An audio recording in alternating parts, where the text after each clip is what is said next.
देखो, जब मैं कोई फ़िल्म देखने के लिए जाने वाला होता हूँ, तो मेरी जो एक्सपेक्टेशन होती है, वो सिर्फ़ कुछ चीज़ों से जुड़ी हुई रहती है। जैसे सबसे पहले, जो फ़िल्म मैं देखने के लिए जाने वाला हूँ, उसमें जो कहानी दिखाई जाएगी, वो कहानी खुद को इस तरीके से प्रेज़ेंट करे कि फ़िल्म में जितने भी सारे कैरेक्टर्स देखने को मिलने वाले हैं, चाहे वो कहीं के भगवान हो, चाहे वो कहीं के राजा हो या फिर कोई नॉर्मल इंसान हो, मैं उन सारे कैरेक्टर से रिलेट कर पाऊँ एंड फ़िल्म में मुझे कोई ऐसा पॉइंट देखने को मिले, जो मुझे इमोशनल कर दे। मतलब उन सारे कैरेक्टर्स से अच्छी तरीके से रिलेट कर पाऊँ एंड मैं उनके दुःख को समझ पाऊँ कि वो इन सारी चीज़ों से जूझ रहे हैं, तो एक्चुअली में कंसर्निंग मैटर है। और आज जब मैं फर्स्ट डे फर्स्ट शो दी ओडिसी को देखने के लिए गया, तो मेरी एक्सपेक्टेशन यही कुछ चीज़ों से जुड़ी हुई थी, जिसका सबसे पहला कारण था कि इस मूवी को प्रमोट इस तरीके से किया जा रहा है कि यहाँ पर आपको स्केल बहुत ग्रैंड देखने को मिलेगा। वीएफएक्स और सीजीआई का काम भले बहुत ही कम हो, लेकिन उसके अलावा फ़िल्म में जितने भी सारे सीन्स दिखाए जाएँगे, वो इतने ज़्यादा ग्रैंड होंगे कि आप उस दुनिया में खो जाओगे। तो मैं समझ रहा था कि चलो हाँ, नोलन अगर इस फ़िल्म को बना रहे हैं, तो उन्होंने डेफ़िनेटली असली लोकेशन पे जाके इन सारी फ़िल्मों को, मतलब इन सारी फ़िल्मों के सीन्स को शूट किया होगा। तो मैं उन सारी बातों को ठीक तरीके से समझ रहा था।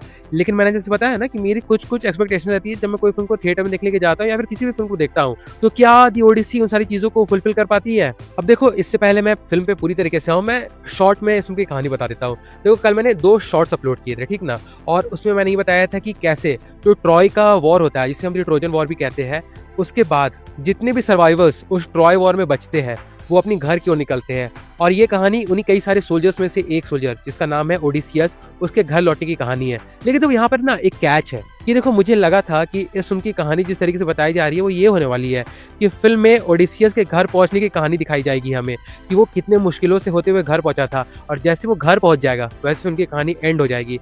लेकिन क्या फ़िल्म में वैसा होता है?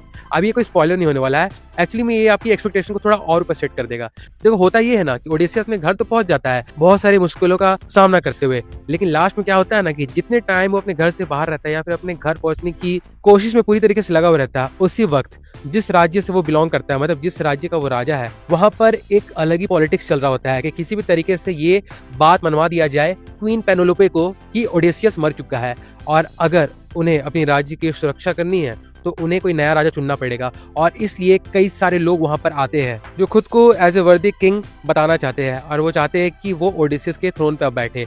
लेकिन क्वीन पेनेलोपे अभी तक ओडिसियस का इंतजार कर रही है एंड उन्हें पूरा यकीन है कि ओडिसियस वापस आएगा। लेकिन जब तक ओडिसियस वापस नहीं आ जाता, पूरी तरीके से प्लान एंड प्लॉटिंग चलते रहती है कि किसी भी तरीके से और कुछ भी करके उस थ्रोन पे कब्जा किया जाए। और इसी बीच जो क्वीन पेनेलोपे एंड ओडिसियस का बेटा होता है, जिसके कैरेक्टर को प्ले किया टॉम हॉलैंड ने, जिसका नाम रहता है टेलीमेकस, वो किस तरीके से अपने पापा को ढूंढने के लिए निकलता है एंड वो कुछ लोगों के पास, जैसे मिलेनियस, जिसकी बीवी हेलेन के चलते ये पूरा ट्रॉय वाला वॉर हुआ था, उसके पास पहुंचता है एंड वहां से वो कुछ सुराग ढूंढना चाहता है, कुछ चीजें जानना चाहता है कि एक्चुअली उसके पापा के साथ हुआ क्या था।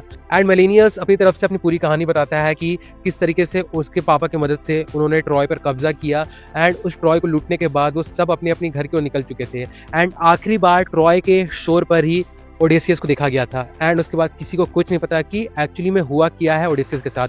क्या वो जिंदा है, क्या वो मर चुका है, क्या वो किसी के कैद में है, क्या वो पूरी तरीके से आजाद हो चुका है, किसी को कुछ भी नहीं पता ओडिसियस के बारे में। और एक तरफ जहां पर ओडिसियस के राज में प्लान और प्लॉटिंग चलते रहती है उसे डी थ्रोन करने की, और उसके बाद टेलीमेकस मिलेनियस के पास पहुंचा हुआ रहता है अपने पापा के बारे में कुछ पता करने के लिए, तो वहीं तीसरी तरफ हमें दिखाया जाता है कि ओडिसियस किस तरीके से अलग अलग खतरों से जूझते हुए अपनी घर की ओर बढ़ने की जर्नी पे लगा हुआ रहता है। लेकिन कभी कोई शैतान उसके सोल्जर्स को मार देते हैं, तो कभी उसके सामने ऑप्शन रहता है कि तुम अपने घर जा सकते हो, लेकिन सिर्फ तुम ही जा पाओगे, तुम्हारे जितने भी सारे सोल्जर्स हैं, तुम्हारे जितने भी सारे लोग हैं, वो नहीं जा पाएंगे। बट फिर भी ओडिसियस जितना हो सके अपने लोगों को बचाने की कोशिश करता है एंड इस तरीके से वो कभी एक तरफ तो कभी दूसरी तरफ वो भी मुसीबत में पड़ते हुए रहता है।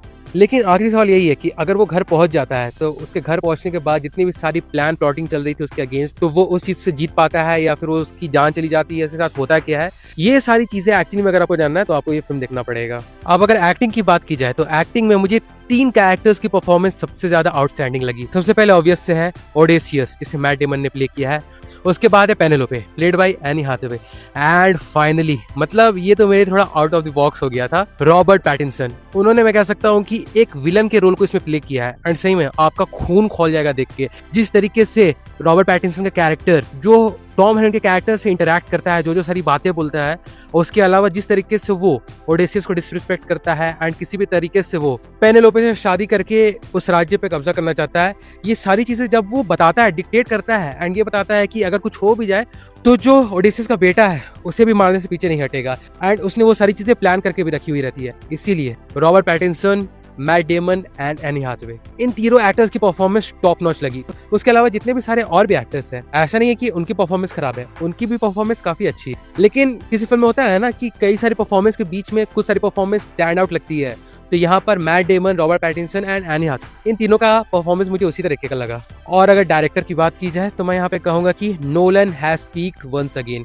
एंड हम जानते हैं कि नोलन अपनी फिल्मों में जिस तरीके के म्यूजिक को चूज करते हैं, वो भी कहानी को बताने का एक बहुत ही अच्छा जरिया होता है, एंड दी ओडिसी के साथ हमें वहां पर भी एक टॉप नॉच लेवल वाली बैकग्राउंड स्कोर सुनने को मिलती है।